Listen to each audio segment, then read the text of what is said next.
Hello nerds. So, E3 2010. Who cares?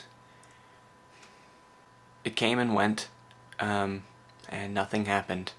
Everyone's raving about their respective companies, the fanboys that is, the Nintendo fanboys and girls, raving about how awesome Nintendo did.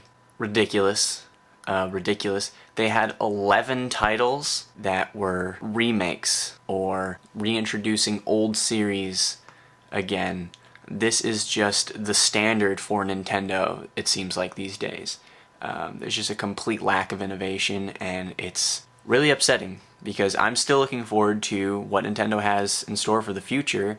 I love Nintendo. Nintendo's one of my favorite companies, but 11 titles out of 12 that they introduced were all remakes or reintroductions of old titles.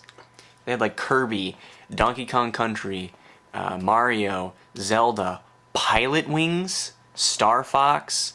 There are a bunch more, but come on, really? Like, I love that. Don't get me wrong. I want to see new Mario titles. I want to see new Zelda titles.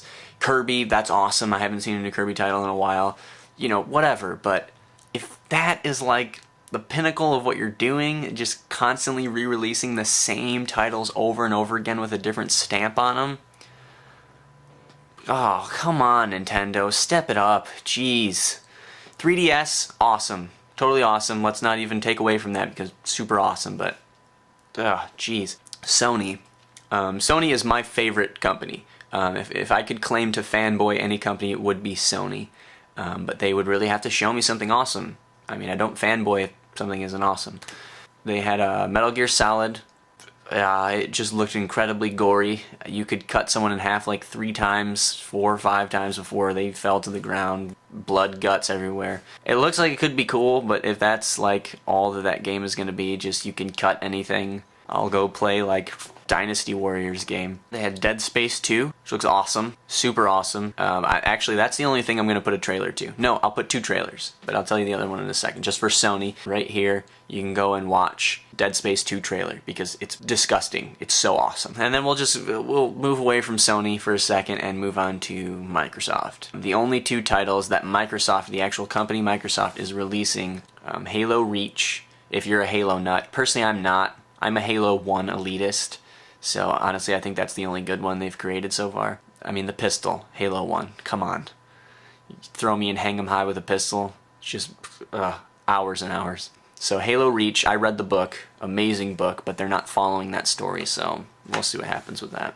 Fable 3. Fable 2 sucked. I'm just going to throw it out there. It was fun to play. The magic system they absolutely ruined from the first game. The first game had a brilliant magic system. Everything was right there on the controller. You could get to everything easily just by a combination of buttons. Real easy to use. Fable 2 threw that out the window. It doesn't matter how much experience points you spend on magic, irrelevant. You can only use pretty much 1 spell. It's just awful. Music, brilliant.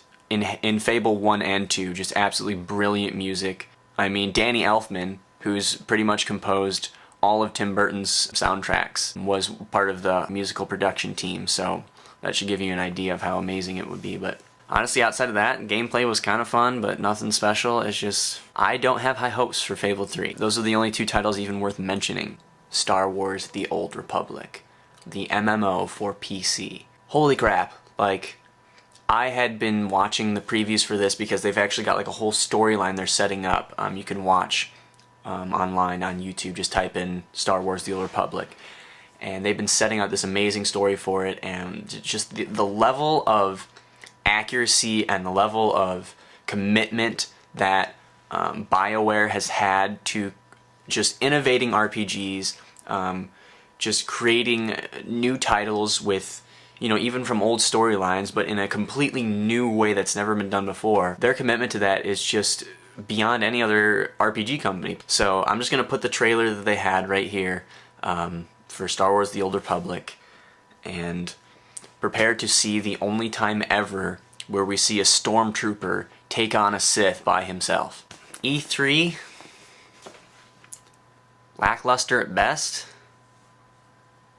That's sad. Game over, nerds.